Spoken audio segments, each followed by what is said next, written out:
What's going on, everybody? Nicholas Moriano here, and welcome to the Nicholas Moriano Show. Make sure you like, leave a comment, subscribe to my YouTube channel to make sure you get caught up with all the Bears updates. And it's perfect for a time like this when Bears news drops. And earlier today, it was announced through multiple sources now that the Bears are trading a 6th-round draft pick to the Los Angeles Rams in exchange for offensive lineman Jonah Jackson. And this is actually somebody when it was reported that the Rams are allowing Jonah to, explore the market, get a feel for what's going on. I went out and made a video really quickly that I think it was worth the Bears looking into Jonah Jackson and potentially getting him for a 5th, 6th-round draft pick and end up being a 6th. So here's what you need to know about Jonah Jackson. And you're going to see this from, just a lot of places, but here are the basics of what you need to know. 6'4", 311 pounds, according to PFF, in 5 seasons.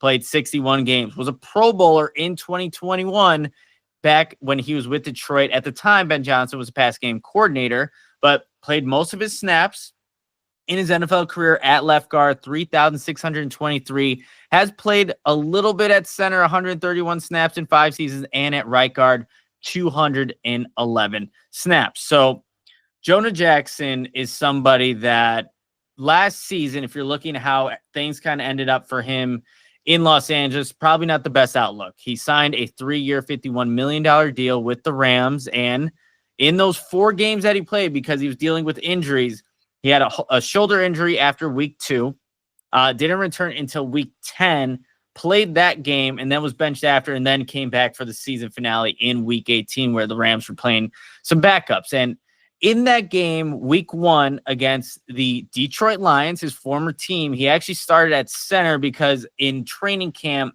Jonah Jackson had to make the switch from left guard to center, so he had to completely learn a different position. He had played 3 games at center while he was in college, but for the majority of his time in the NFL, it's been at left guard, so he had to get adjusted to a new position. And then in that game against the Detroit Lions, and actually I can check really quickly on my I tweeted this out because I was confused why PFF had him at left guard when he definitely started the game at center, but he actually split the game, 37 snaps at center and then 41 at left guard, because Steve Avila, their left guard in that game against Detroit in 2024, got injured, and then they slid Jonah Jackson from center to left guard. So he did have 37 snaps at center, but 41 at left guard. And honestly, when I'm watching that game, and he had an overall grade of 61.9 according to PFF, run block 66.5, 47.5 pass blocking grade. When I'm watching him and what he's doing, I didn't see some of the grade reflect what he was doing on tape. I thought he played better than his grade indicated, but I'll kind of get into that in a little bit because I'm going to share what I saw on film, because I have a bunch of notes that I have written down off to the side here, just so you get a better understanding of what I'm seeing on film and just not looking at grades specifically. But we recap 2024. So in 2023, with Jonah Jackson, there is a bit of a injury history, I'll say. And maybe that's bringing up some bad vibes with Tevin Jenkins. But 2023, he was out with an ankle injury in week 6, 7, and 8. He also missed week 12 with a wrist injury, and then missed the conference championship with a knee injury. And then in the divisional game against Tampa Bay, which is actually his highest graded game from that last season in Detroit, he did get injured. He had to leave that game early. So that's where that injury from, carried over into the conference championship. In 2022, he missed weeks 3 and 4 with a finger injury. And then week 12, he was out with a concussion. So the guy that has missed, a few games, especially from the start of his career, as it's, kind of progressed, he's missed more and more games, but played in, like I said at the top, played in 61 total games, Pro Bowler in 2021, most snaps at left guard. And he does, again, a little bit of position flexibility, but he does have that predominantly most played at left guard. And, the Rams had to make that switch right before the start of the season to move him to center. And I thought he played really well at center. I was, just watching to see if there were any glaring mistakes. There was a low snap literally at Matthew Stafford's feet, but Other than that, I thought he played well. So let's kind of get into this really quickly. Just from that best game in 2023. He only played 27 total snaps before exiting with an injury, but highest grade of the season, like I said, 86.1 overall, 81.5 run block grade, and 84.7 pass block grade. So I'm just gonna, I think the best way to do this is to just share what my notes are from that game. And just kind of going down and look, I watched all the reps, but I'll just basically verbatim read them so that you get an understanding. And I posted a couple clips on my Twitter, so you can go check that out at Nicholas Moriano. And it's a good front that the Tampa Bay Buccaneers have. You also have Vita Vea, guys that can really get after the quarterback. So I just think that what you're seeing is good competition, good on good. And this is what I have in my notes. So I have the D lineman uses a hand swipe move. He moves his feet well and stays right with number 80. Strong hands versus Vita Vea on the quick pass. 3rd and 3. Blocks his initial man and then helps out left tackle once his defender engages with the center. And that's a common theme. As I'm kind of going through these notes, common theme. You're going to see when you're watching Jonah Jackson in that game against the Tampa Bay Buccaneers in the divisional round, when he's not engaged with a defensive lineman, he's looking to help out his left tackle and Decker. They had really good chemistry. And I think once I recap this video, I'll maybe say exactly what could have been the reason for his decline in 2024. 1st and 10, Kalijah Kancey lined up outside shoulder. You have Jonah Jackson comes off the ball quick and walls off the D lineman. Strong off the ball, generating movement, displacement versus number 94 of the Buccaneers. Almost gets caught in a stunt, but Vita Vea takes a wide angle, allows Jackson to get back into a blocking position. D lineman drops to a knee, and Jackson loses his balance, but gets him out of the way on the goal line. Verse number 90 tries a swim move and goes nowhere against Jonah Jackson. 3rd and 3, good initial power. Hands a little out of place. Want to see him finish the block. I think that was also something that I was noticing with Jonah. Like, there are times where I think he can really apply a big block, use some force, but for whatever reason, he didn't. So I do want to see him finish that block. I know that was something that Ben Johnson also talked about, just in, what he's looking for in offensive lineman. 1st and 10, moves well, effective with hands, no penetration on the quick pass. Run left. Jackson strong at point of attack, but is disengaged off blocks as the rep continues. Lions run a counter play, gain 6 on 2nd and 7. Did his job, but do want to see him finish the play. They double the nose, and the nose tackle isn't going anywhere. Nice rep versus DN, hands close to the body, and stays engaged with the block is another rep I have down here. Here's another theme when you're watching Jonah Jackson. Strong anchor, especially on 3rd down plays. I noticed this quite a few in this game, but strong anchor, 3rd and 2, not seeing him get overpowered. Works well with his left tackle on doubles. I have another 3rd and 4 play in here. Strong anchor versus DN. He never knew what D lineman. That's what I put in my notes. You never know what D lineman's actually going to blitz you when you're playing Tampa Bay and Todd Bowles, but they convert on for 13 yards on 3rd and 4. But again, strong anchor on that one. And then one of the most impressive reps from that game, and I put this out on Twitter, blocked Vita Vea for 4.5 seconds. Impressive anchor. The play only went for like 2 yards, but you see Jonah Jackson raising his level of play to the competition. Vita Vea is not easy for any offensive lineman, but Jonah Jackson did his job there.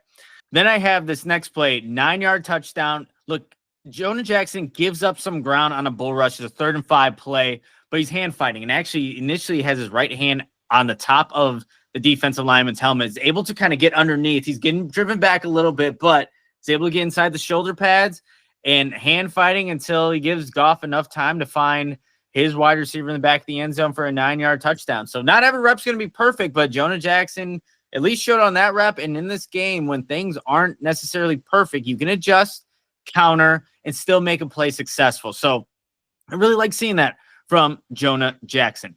And then on this, I have a couple more reps here. He pulls from the left side to the right side to seal the edge. Nobody was there, but I just liked his movement skills and how he got to the place where he needed to be. Misses help on Vea inside, but pass still gets off. that was another thing that I kind of saw here and there, like on some of these stunts. He gets kind of carried with his initial man, but that's what defense are trying to do, get you caught up with one, so then you can loop another defender inside. But like I said, was able to still get the pass off. And let's see, I have this last note in this game. Again, the divisional round against the Tampa Bay Buccaneers, 8:25 left in the first quarter. Jackson done. Oh, okay, yeah, Jackson's done for the remaining. I don't even know if that's first quarter or second quarter, but Jackson's done a routine play, didn't even end up on the ground, nothing. And then that's the last you see of Jonah Jackson in that game. Now let's go to his first game in a Rams uniform during the regular season, week 1 at Ford Field, in a familiar place for him against the Detroit Lions. But this is a guy that, according to PFF, gave up 1 hit, 2 hurries, 3 pressures. I don't know. Like I said at the top, like I kind of questioned some of the grading there, but played at center. And then at one point in the game, third quarter, had to go and play left guard because Steve Avila, the left guard in that game, got injured. But he started off at center, and I liked what I saw from him at left guard. We have my first note, 3rd and 11. Quick screen, puts a block on the backside defender. Then he had a bad snap, literally at Matthew Stafford's ankles. And then I was like, after that, of course, monitoring every single snap from that point on. But that was the only issue that I saw when he was at center with the snap. I have in this note, handles the rush up front, better snap, good block up front, using his hands. Have a good snap, just a good snap on that note. Decent block on 96 up the middle, helps his left guard and then helps his right guard. Again, that's similar, kind of how Jonah Jackson plays. He's going to look to help his guys beside him. The Detroit Lions run a twist and get after Stafford. Interior was just confused. I don't know. Is that Jonah Jackson? Is that the guards? Is that everybody not being on the same page? But there was pressure. And then I have another note. Did Jackson slide the wrong way on the sack? I have no idea. Couldn't tell you just based off the rep and what was supposed to happen there.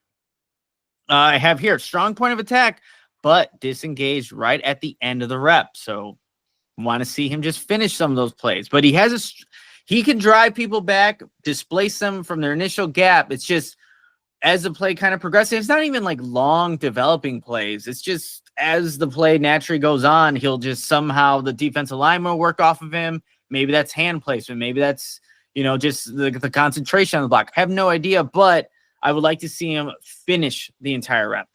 I have walls off defender with one man lined up opposite of him. Helps out the left guard and then attempts to block linebacker at the second level. Didn't quite get to that second level linebacker, but I guess you can like how he got there. Again, you just got to make that block. You got to finish. Got to the second level on the linebacker, so another rep not too far afterwards. He does get there. Helps out with the right guard when they blitz. Here we go. Bounces off the linebacker. Finishing blocks. I don't know how many times I'm going to say that. Want to see him with more force when he gets to second level. Then helps out the left tackle on Aiden Hutchinson. Okay. We have, last 3 notes of this game. 1-on-1 block, no rush from the DT. So Jonah Jackson doing his job. Takes on the bull rush. Stafford completely, and then passes for 20 yards. So that anchor shows up time and time again. And then I have my last note from that game, and there was like 71 plays.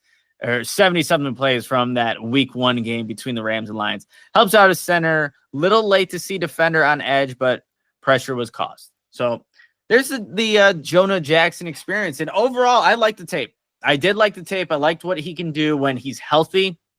I liked what he can do when he's playing next to other starting caliber offensive linemen. That's what the Bears need to do as they're building this offensive line. And, I also as somebody that does enjoy watching film, you can take what I just told you and, disregard, or, it could be gospel, whatever, or it could be somewhere fall in the middle. But 2 people that I especially respect when it comes to offensive line evaluation. One is going to be Brandon Thorne from Bleacher Report. I mean, if you want to know about offensive linemen, he's going to be your guy. And then it's Duke Merriweather from the O-Line Masterminds. And they each had tweets, and I retweeted these, and I'll just read them verbatim what they said. about Jonah Jackson and the trade obviously happening. Brandon Thorne's tweet. I talked about this possibility with a couple different people at the combine. Makes a lot of sense. Need plus familiarity plus Jackson at left guard has real upside. Just turned 28. Duke Manyweather. When Jackson was healthy in Detroit, he was trained to be a legit top 5 offensive guard. So I know there's a lot of talk on Twitter right now about this being a bad move or not being happy with it.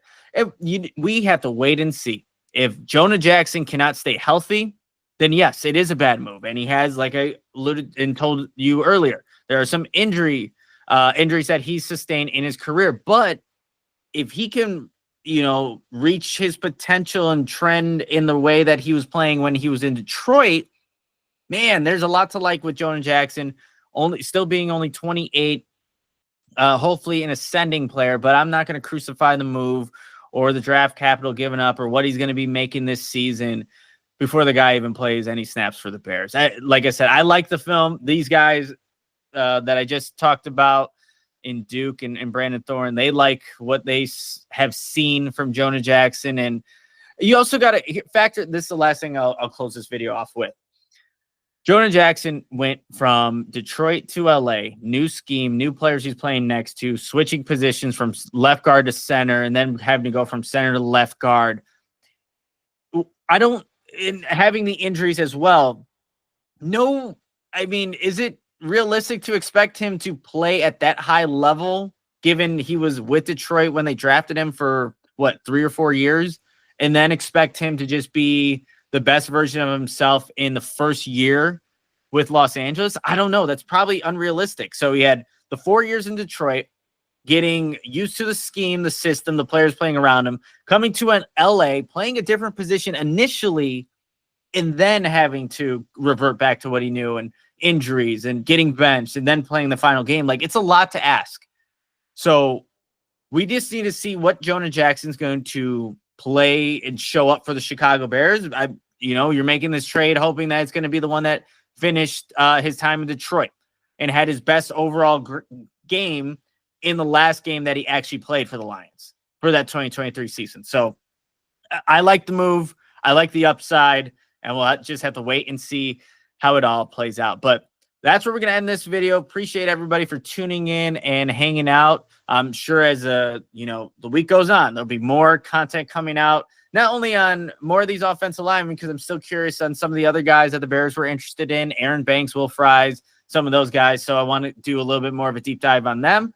But the best way for you to get caught up when I do make a video, well, you got to like and subscribe to my YouTube channel. Hit that bell notification every time I put out a video, and then you'll know exactly when I'm going live and putting out content. But appreciate everybody. I'm sure I'll have more content as the week goes on. But until next time, bear down, Chicago.